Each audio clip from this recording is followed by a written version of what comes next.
Obiteljsko poljoprivredno gospodarstvo Branko Kveš iz mjesta Sekirišće u općini Sveti Križ Začretje prvi je obiteljsko poljoprivredno gospodarstvo u Zagorju koji je otvorio objekt za preradu tradicijskih zagorskih suhomesnatih proizvoda. Na obiteljskom poljoprivrednom gospodarstvu Kveš proizvode čvarke, kobasice, šunke, krvavice i druge sušene delicije za gurmane.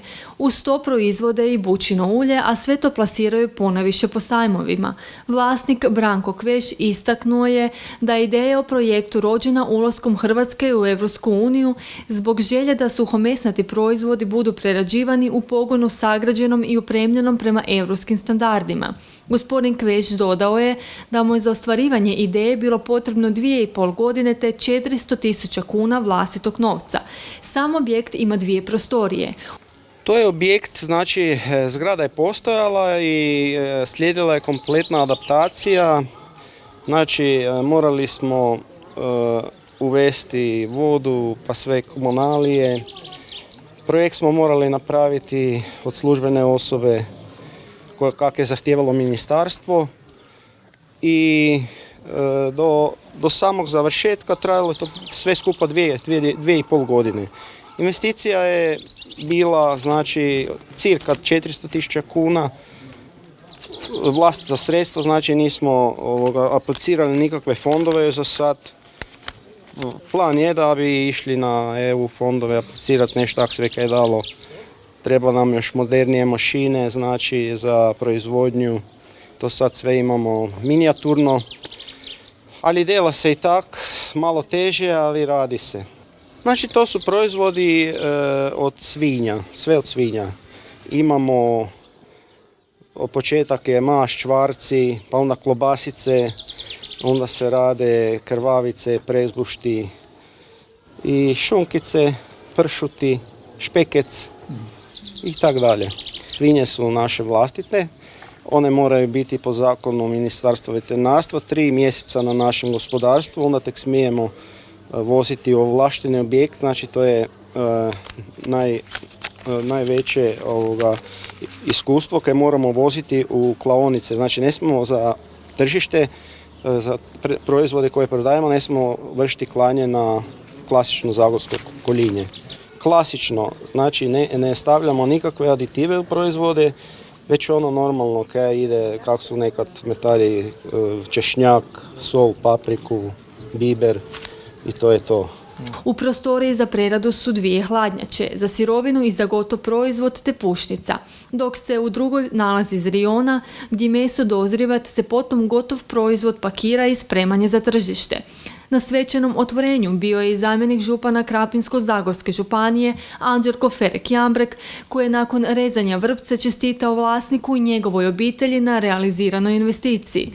Ovo je prva prerada mesa suhomesnatih proizvoda na ovakvi način. Ja bih također čestitao gospodinu Kvežu i OPG-u Kvežu i čitavoj obitelji na jednom takvom ulaganju. Čuli smo, Krapinsko-zagorska županija organizira 100% Zagorsko i prošle godine u Rijeci i Zagrebu i to je upravo bio naš cilj da ovakva mala poljoprivredna gospodarstva mogu naći jedan dio tržišta i prezentirati se, promovirati svoje proizvode na jednoj takvoj manifestaciji.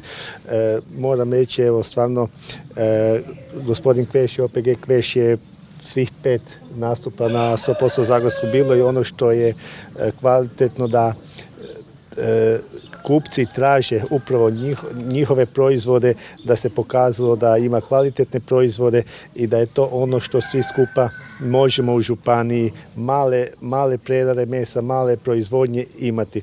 A da je to sve skupa kvalitetno govori samo to da je to od vlastite proizvodnje, prerade pa do tržišta i mislimo da je to upravo ono što se može u Krapinsko-zagorskoj županiji raditi, jer mi nemamo tu veliki poljoprivrednih gospodarstva da bi mogli imati farme ogromne 100.000 svinja, ali upravo 15-20 svinja preraditi, upakirati i naravno županija će tu pomoći na marketingu i svemu da možemo svi skupa prezentirati. Evo još jedan put čestitam i županija ima i natječaje mjere ruralnog razvoja za investicijska ulaganja.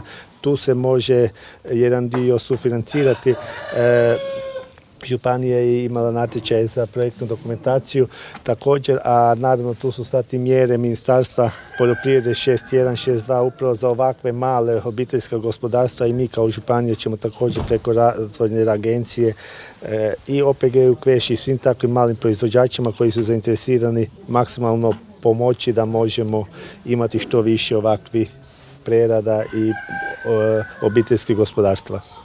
Na svečanom otvorenju bio je i načelnik općine Sveti Križ Začretje Marko Kos. Poljoprivreda možda u nekom dijelu u Hrvatskom Zagorju u stagnaciji, ovakvi poduhvati poput gospodina Kveža stvarno su hvale vrijedni. Ovak kad jedna obitelj se orijentira stvarno na poljoprivrednu proizvodnju, vlastiti uzgoj, svoj proizvod prodaje na kućnom pragu, zapravo na tržnicama, mislim da je to jedan dobar poduhvat. Vidjeli smo, obišli smo malo prostore, ovdje je uloženo puno novaca. Naravno, sad daljnji korak je sve to skupa isplatiti i da u ovakvim naseljima poput Sekirišća da se pojavi zapravo i u cijeloj općini i možda u županiji ovakvi manji proizvođači koji su napravili iskorak da na neki način otkupljuju i proizvode i od svojih sumještana, stvaraju kvalitetan proizvod koji nije punjen aditivima, koji je prirodni proizvod i da ga na taj način prodaju našem krajnjem kupcu.